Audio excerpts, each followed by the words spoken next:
नमस्कार, लोकसभा चुनाव परिचर्चा में मेरे साथ रुपेश राय जी जुड़े हुए हैं।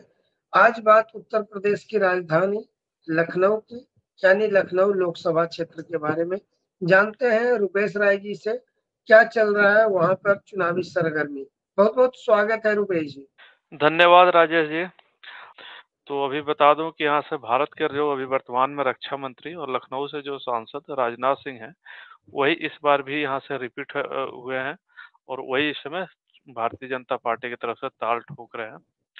जबकि समाजवादी पार्टी की तरफ से रविदास मेहरोत्रा, जो वर्तमान में लखनऊ के ही एक विधानसभा क्षेत्र लखनऊ सेंट्रल से विधायक हैं, उन्हीं पर अ, एक तरह से रिस्क लिया है या अपना कैंडिडेट घोषित किया है समाजवादी पार्टी ने।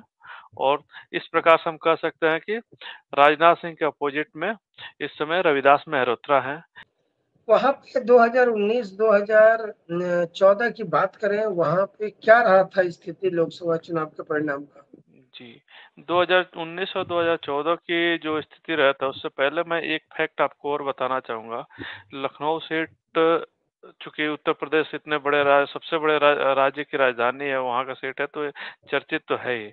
लेकिन इसके अलावा यहाँ से इस सीट की जो चर्चा होती है लोकसभा के परिप्रेक्ष्य में, उसमें सबसे बड़ा कारण है कि यहाँ से बहुत महत्वपूर्ण और बड़े-बड़े चेहरे भी यहाँ से देश का या लखनऊ का प्रतिनिधित्व किए हैं पार्लियामेंट में।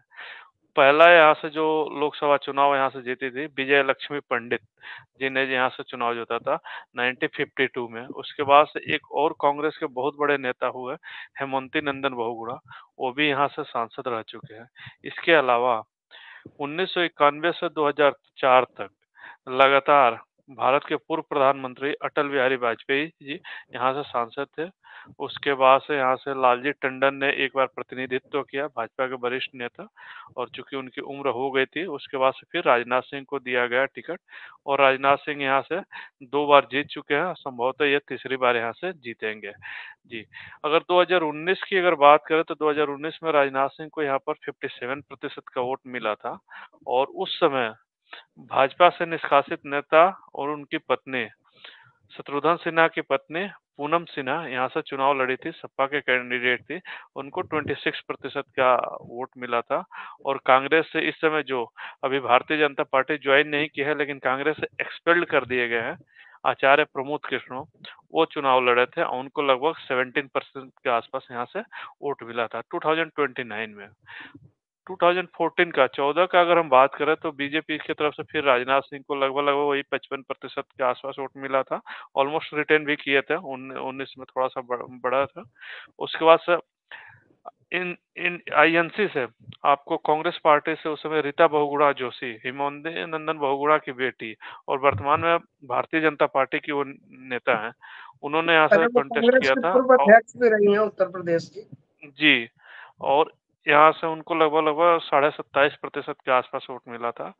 बसपा से नकुल दुबे थे, उनको लगभग 6% और सपा से अभिषेक मिश्रा, ये भी एक ब्राह्मण चेहरा, इनको 5% के आसपास वोट मिला था। तो ये रहा 2014 और 2019 का एक तरह से आंकड़ा आपको।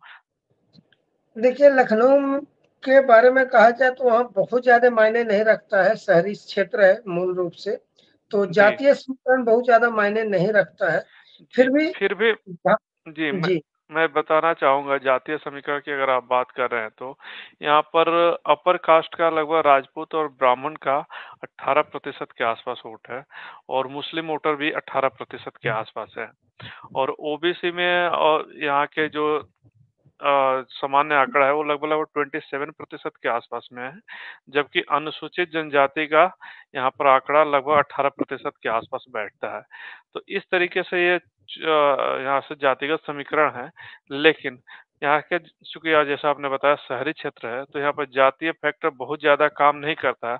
बहुत-बहुत धन्यवाद रुपेश जी इस सटीक विश्लेषण के